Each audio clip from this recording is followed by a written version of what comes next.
Okay, I just figured it out. I mean, I don't know why. It just came to my head, actually. It's not what I was going to talk about, but control, right? So I started thinking about something, and then it made me think about being able to control your dog, right? So there's the new guy that I've been watching, he's one of the trust technique guys. He uses that system, and so he's anti-tool, but he's going after a lot of trainers, right? And say blah blah blah, talking all kinds of shit, which he wasn't doing for a while. He did a little bit, but not like he is now. And it's weird that I kind of posed that question to the ethos yesterday. What you looking at, Pooh? Are you looking at the shadows? But anyways, so then he made a video why I'm going after other trainers, right? So I've seen a couple, like one, he said he had this person had 3 trainers, said he euthanized his dog and they didn't even come do a physical assessment, right? As in on-site assessment. And then, so he's been going after all these other guys that do protection sports. And he's like, if you do protection sports, stay in protection sports training. Don't bring it to pet dog training. If you can do protection sport training, you can do pet dog training. Now, if the dog isn't suited for the protection stuff, they're not going to do it. They're going to do regular puppy stuff. Pet dog training is the easy shit, right? So it's weird that he's making this assumption that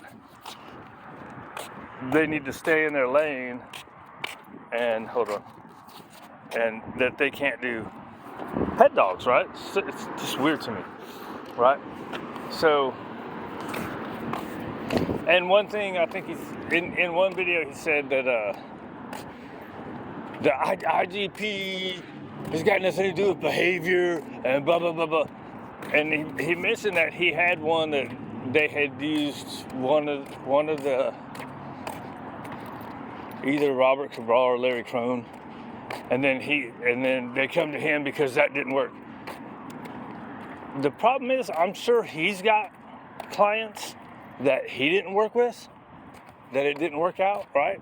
Because a lot of times the people are like, okay, this works cool for today, but then they don't keep up with the work. So that's the key, is finding. Did you find another toad? Come on. Come on. What's he do? Right. So there's another one, right? So he's a harness. So anyways, I went off on a tangent already at the very start. Anyways, he's a harness. His mom walks him on a harness and a slip lead. Okay. So the slip lead is for situations like that. She kind of lets him do things, and then when she needs to take control, she uses a slip lead.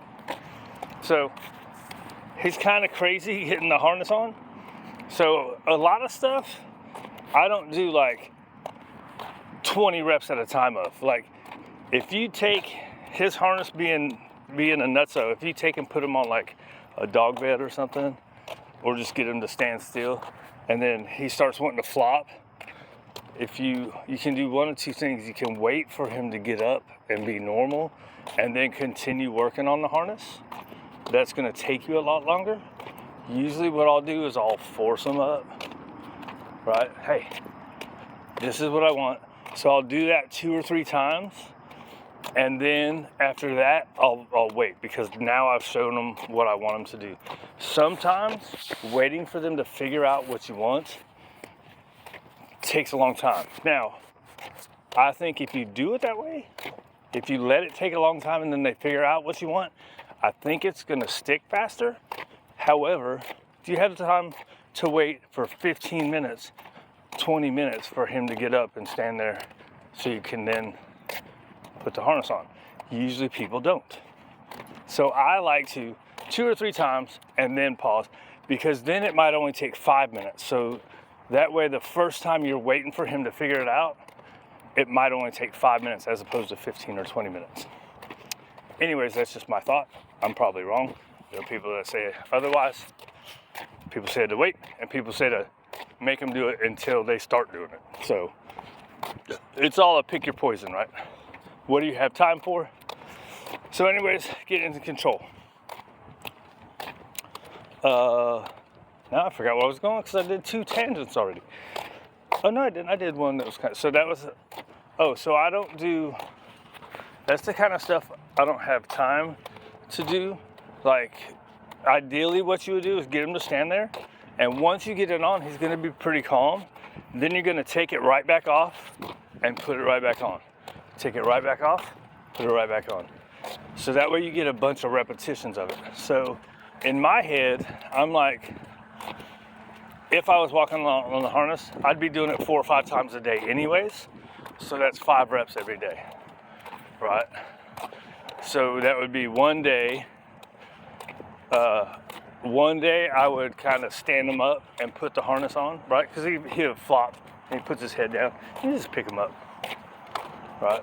So like say, when I tried using food to get him to put his head through, and he's like, yeah, I don't care about that. So since the food doesn't work, I always go to the food first. Since the food doesn't work, I would just, right, so when he's like that, you just pick it up, and you just pick his head up, right? And his collar's super loose, look at that. I can get my fist in there. So anyways, you pick his head up, and then now you can put the harness on. Now you've done that, a few times. Now you've shown him what you want him to do. Then you can get into the waiting, if that's what you want. Or you can keep doing that until he stops doing what he's doing. Let's see, so the control factor. Where was I going with the control factor? So the slip, you have more control. I don't know. That's why I went off on the tangent about that guy. See, it all comes full circle. You just have to think it out loud. So he's talking about, there was one point where it's like, everybody's all about control of your dog. And it's like, well, yeah. We want them to make good decisions, but until they know what decisions we think are good, right? See, the thing is the dogs live in the human world, right? So we have to show them what's right or wrong. They're going to adjust to it. Dogs are really great at adjusting and doing what we want. We just have to do it in a nice way, right? You don't want to be you can be a, what's the word? Stickler. You can be a butthead. Whatever you want for it.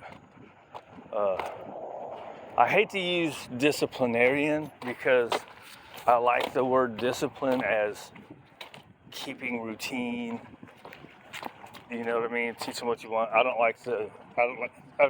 the term discipline is used as a word for punishment. I don't like using it in that way when talking about dogs. I like using discipline in that.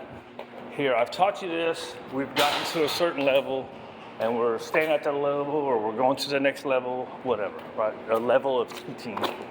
A level of teaching, that's what I like using the word discipline as.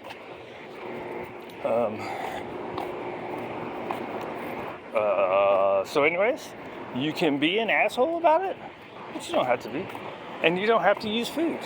Look, man, I talked to this little girl yesterday. They got a new Chihuahua. It's like, my dad will never put him on a leash, and it makes me something. I'm like, that's because it's a culture thing, right? Your dad is Mexican, right? And he moves here, and you were born here. So you have the American culture of your dog needs to be on a leash, whereas he has the Mexican culture of, no, my dog's going to do what I say, my dog's going to come back. They have that kind of trusting relationship, right? So I think that comes into the trust technique. They do that stuff from a very young age, and here in America, we're like, yeah, we don't trust you. We got to use a ton of rewards, or we got to use the leash until we know for sure, right? So, anyways, that went on longer than I planned. But I came back full circle, right? Sort of, kind of. All right. Anyways, out of here. Have a good one.